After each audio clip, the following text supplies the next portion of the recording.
Good afternoon and thank you for joining us on BeeTv Global News at 12. My name is Temitope Oluwafemi. Now to the news in details.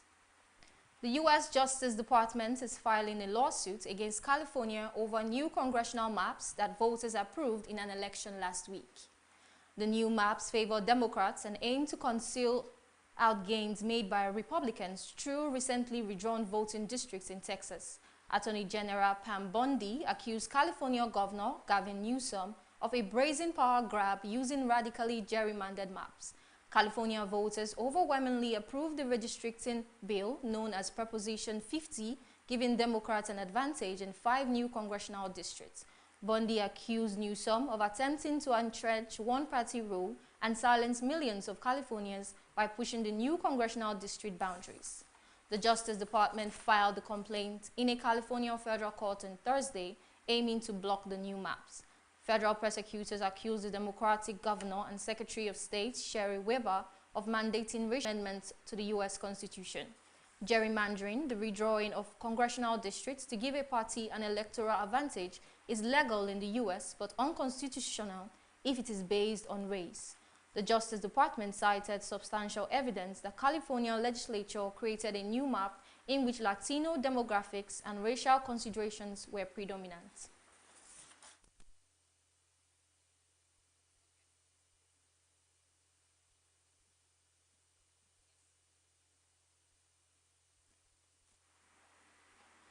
Germany's coalition government has agreed a new military service plan to boost troop numbers following months of wrangling between political forces. The new military service plan will mandate all 18-year-old men to fill medical screening. BeeTv News' Esohe Osenweye has details. The decision comes as Berlin aims to create Europe's strongest conventional army. The boss of Germany's biggest defense firm, Rheinmetall, has told us that he believes the target could be met in 5 years. Germany's coalition government has agreed a new military service plan to boost troop numbers following months of wrangling between political forces. The new military service plan will mandate all 18-year-old men to fill out a questionnaire on their suitability to serve and from 2027 to undergo medical screening. The Bundeswehr currently has around 182,000 troops. The new military service model aims to increase that number by 20,000 over the next year, rising to between 255,000 and 260,000 over the next 10 years. Supplemented by approximately 200,000 reservists. If the government's targets are not met, a form of compulsory enlistment could be considered by Parliament. If war were to break out,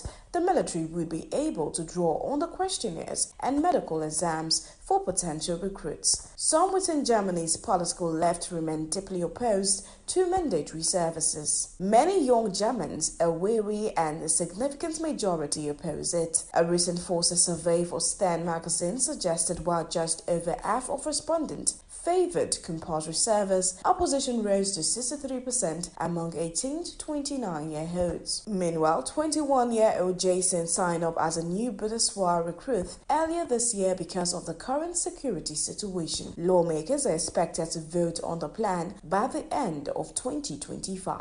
Armin Peppergan said Chancellor Friedrich Merz aim to boost the Bundeswehr was realistic, and he told the BBC that clear decisions were coming from government. Earlier this year, German Defense Chief Jean Kastenbrunner warned that the Western NATO alliance had to prepare for a possible Russian attack within 4 years. Mr. Pepperger said he had no glass ball about the future, but agreed Germany had to be ready in 2029. When they formed a coalition earlier this year, May's Conservative and the center-left Social Democrat agreed to reintroduce military service, which would be voluntary to start with. The Bundeswehr currently has around 182,000 troops. The new military service model aims to increase that number by 20,000 over the next year. Defense Minister Boris Pistorius has sought to reassure Germans, saying that despite the new military service plan, there was no cause for concern, no reason for fear. Defense spending in Germany tumbled after the end of the Cold War, where conscription was suspended in 2011. Given its past,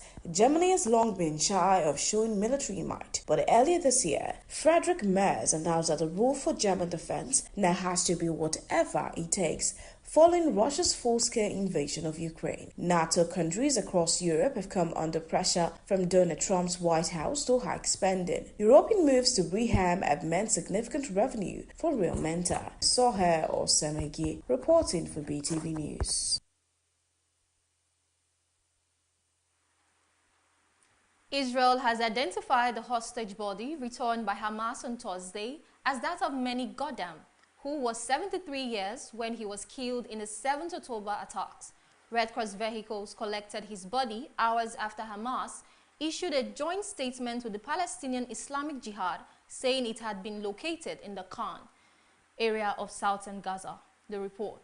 The Israeli Prime Minister's office said forensic testing confirmed the body belonged to Golded. It was killed along October 2023. 3 out of 28 deceased hostages remained in Gaza, with the first phase of the current ceasefire deal, which forms part of a U.S. plan to end the Gaza war. Under the ceasefire deal, Hamas agreed to return the 20 living and 28 dead hostages it was still holding. All the living Israeli hostages were released on 13th October in exchange for 250 Palestinian prisoners and 1,718 detainees from Gaza. For each dead Israeli hostage returned, Israel has agreed to hand over the remains of 15 Palestinians, but with no DNA testing available in Gaza, it is hard to identify them. Hamas seized 200. New details which have emerged in the aftermath of Brazil's deadliest police operation are casting doubt over whether the raid really struck at the heart of one of the country's most powerful criminal gangs, as was its stated aim. 121 people, whom the 4 police officers were killed in the raid on 28 October in Rio de Janeiro. BeeTv News' Favor Kolawole has details. The governor of Rio de Janeiro State, Claudio Castro, described the police operation as a success, posting a photo showing the more than 100 rifles seized by police. But rights groups have sharply criticized the security forces, pointing to the high death toll and what they have described as the brutality of their actions. The operation was the largest ever carried out by Rio security forces and saw 2,500 officers deployed to the Alemio and Penha neighborhoods. It targeted the Commando Vermelho Red Command criminal group, which rules over the 9 million square meter area. Rio's Public Safety Secretary, Victor dos Santos, told Reuters that the goal of the operation had been to carry out scores of arrest warrants issued by prosecutors. But when newsmen cross-checked the list of the deceased published by the police against the 68 names on the list of suspects provided by prosecutors, it found that none of them matched. Local media have also pointed out that even though scores of suspects were arrested during the raid, the man considered the gang's most powerful leader, Edgar Aves de Andrade, also known as Doka, was not among them. Earlier reports stated that the goal of the operation was to capture high-ranking leaders of Commando Vermelho. Carlos Smidit Padilla, professor of public policy at the University of California, Berkeley, told newsmen. At a Senate hearing, the Deputy Intelligence Secretary Mao and Penha have also told newsmen that it has done little of losing the tight the CV has on their falivas. Favor Kolawole reporting for BeeTv News.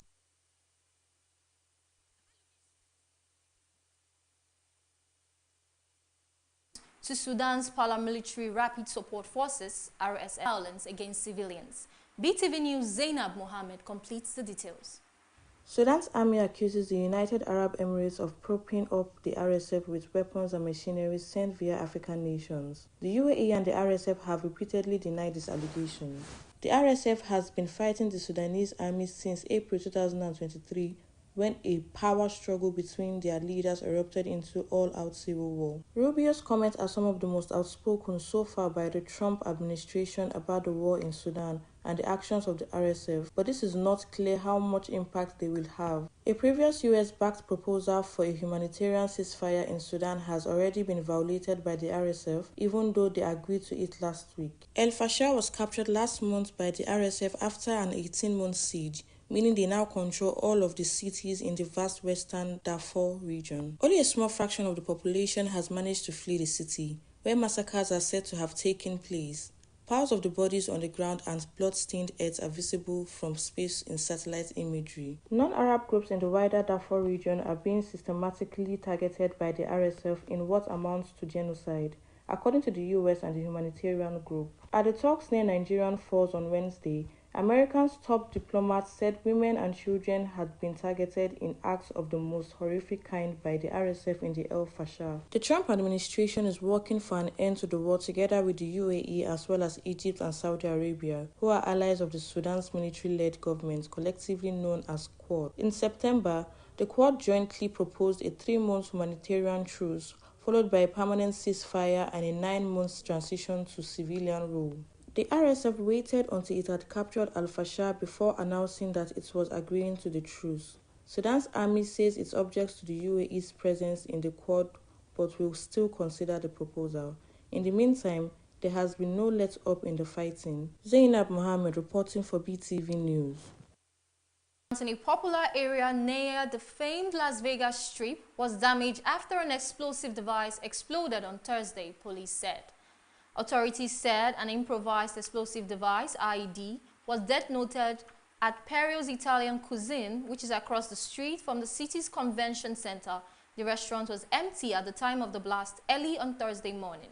A cleaning crew discovered the damage when they arrived about 8 hours later and notified authorities, Las Vegas Metropolitan Police Department said. Police say they are looking for 2 male suspects, one of whom arrived at the restaurant on a scooter. They have not yet been publicly identified or located. The suspects were dressed in black and walked up to the front door of the restaurant and placed the device, Sheriff Kevin McHale said during a news conference on Thursday. The IED ignited and some 200 Kenyans are fighting for Russia in its war against Ukraine, and more could be recruited into the conflict, authorities say. Among them are former members of Kenya's security forces, according to Kenya's Foreign Affairs Minister, Musalia Mudavadi. The reports. Some of those who have been rescued said they were forced to assemble drones and handle chemicals without proper training or protective gear, the minister added. Kenyan President William Ruto last week requested the Ukraine government to secure the release of Kenyans currently held in the conflict zone. About 1,400 citizens from across Africa are fighting alongside Russian forces in Ukraine, with some recruited through deception, the Ukraine government said last week. A young Kenyan athlete was in September captured in Ukraine and said that he had been tricked into joining the Russian army. Kenya's embassy in Moscow has recorded injuries among some of the recruits who were allegedly promised up to $18,000, 14,000 euro to cover costs for visa, travel and accommodation, the minister said. Mudavadi also said the Kenyan government had concerns about the increasing numbers of nationals who have been recruited into forced criminality such as drug trafficking and forced labor in foreign countries. In September, Kenyan authorities rescued more than 20 nationals who were preparing to join the Russia-Ukraine war near the capital, Nairobi. One person suspected of coordinating the recruitment of Kenyans to Russia was arrested and is facing prosecution in connection with the scam. South Africa recently launched an investigation into how 17 of its citizens ended up in the war-torn region of Donbass in eastern Ukraine, prisoner of war camps. Petro Yatsenko, Ukraine's spokesperson on the treatment of prisoners of war, recently stated this. Favor Kolawole reporting for BeeTv News. I'm sorry.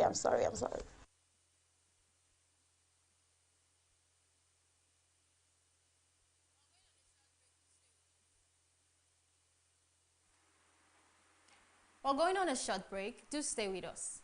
The Chairman Governing Council Edo State Polytechnic, Honorable Sam Abulime Obo, and Director Dr. Arodoye Nusakare Liberty, on behalf of the council members, management, and staff of the institution, heartily congratulates the working governor of Edo State, His Excellency Senator Monday Okpebolo Akpakomiza, and his deputy, Right Honorable Dennis Idahosa, on the occasion of your 1 year in office. Your administration has brought light to the darkness that has loomed the state in recent years. We at Edo State Polytechnic now have a new song to sing. because Akpako Rescue has indeed come to redeem us. Your giant strides in Edo State and Edo State Polytechnic in particular in the last 365 days is a testament of your commitment to repositioning the state in human capital and infrastructure. Congratulations once again to our working governor, Senator Monday Okpewolo Akpakomiza, and his deputy, Right Honorable Dennis Idahosa. Akpako to the rescue. Long live Edo State.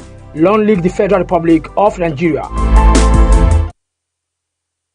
Hooray! It's 1 year of purposeful leadership and remarkable transformation under the dynamic governor of Edo State, His Excellency Distinguished Senator Monday Okpewolo. I, the APC State Woman Leader, Lady Betty Okwebo, warmly congratulate Your Excellency as you mark one remarkable year in office, a year that has brought renewed hope, tangible development, and meaningful progress to our beloved Edo State. In just 365 days, your administration has redefined governance through decisive action, touching and impacting every sector, from education to healthcare, agriculture, security, and transportation. Your SHINE agenda continues to uplift communities and transform lives across Edo State. Within this short period, you have delivered landmark projects, including the ongoing construction of the Ramat Park and the Adesua flyover bridges, as well as reviving the new Edo Line transport service, a testament to your unwavering commitment to sustainable development and progress. Your humility, compassion, and dedication to service continue to inspire confidence and admiration among Edo people. On behalf of APC women in Edo State, I congratulate you, our dear governor, and pray for continued strength as you move Edo State forward. Signed, Lady Best Okwebo, APC State's Woman Leader.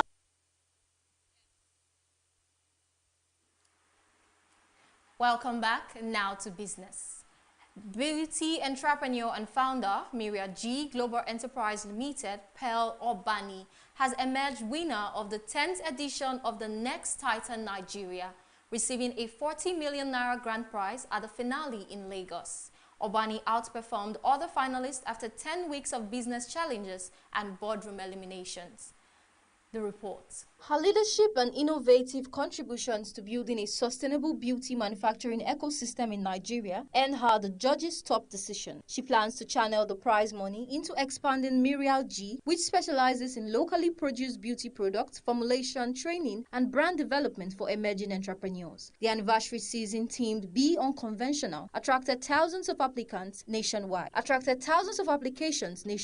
with regional auditions held across Abuja, Port Harcourt, Enugu, Lagos, and via online submissions. The show was sponsored by Betano as title sponsor, with First City Monument Bank as platinum sponsor, and additional support from CFAX Group, Eric Air, LifeMate Furniture, Nikki Taros, and Nitda. The executive producer, Mide Akinlaja, said the partnership with Betano added renewed energy and innovation to the program as it celebrated a decade of discovering young Nigerian entrepreneurs. The program was produced by Bravo Point International. Jobberman links youth to opportunities in $4.7 billion creative economy. Jobberman has intensified efforts to connect young Nigerians to opportunities within the country's $4.7 billion creative economy, hosting its 2025 Creative Economy Career Fair in Lagos. The event, held at Daystar Christian Center and organized in partnership with the MasterCard Foundation, brought together more than 1,600 job seekers, employers, government officials, and industry leaders. The fair featured masterclasses, panel discussions, fireside chats, and on-the-spot interviews aimed at bridging the talent gap in the creative sector. Jobberman stated that the initiative is part of its mission to provide young people with access to jobs, mentorship, and skills essential for growth in creative industries.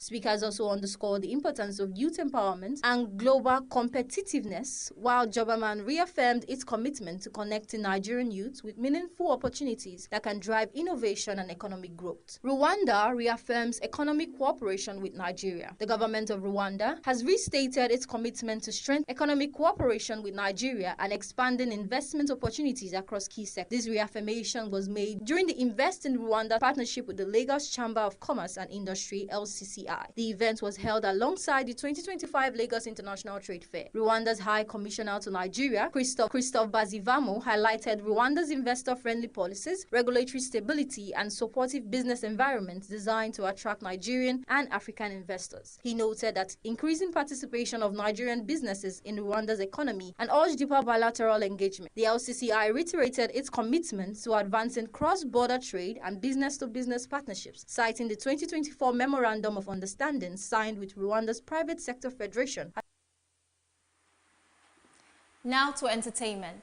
New CCTV footage has surfaced showing actress Peggy Ovi initiating a physical confrontation with fellow actor Taye Arimoro during the filming of a movie reportedly produced by Ovi's team. Also, man charged after rushing Ariana Grande at Singapore premiere. The report. The incident, which occurred on set, has triggered widespread debate within the film industry. Arimoro previously alleged that he was prevented from leaving the location after his call time had ended. He claimed his car tires and became aggressive towards crew members and her driver. She said her intervention was to protect her team from escalating conflict. The CCTV footage circulating online shows Arimoro blocked by a vehicle while surrounded by Ovi and members of her team. It also captures Ovi approaching him aggressively, removing her wig and handing her phone to someone nearby before striking him. The release of the footage has prompted intense criticism from fans and industry observers who have called for an improved safety protocol, conflict management training, and stricter professional standards on film sets. Nigerian rapper Olamide has ignited widespread discussion in the global Afrobeat figures. As founder of YBNL and a key architect of the street hop movement, his endorsement carries considerable weight within the industry. The remarks have fueled arguments across social media and music circles, with supporters viewing the acknowledgement as overdue, while others argue that the genre's hierarchy away from him. The incident caused immediate public outrage in Singapore.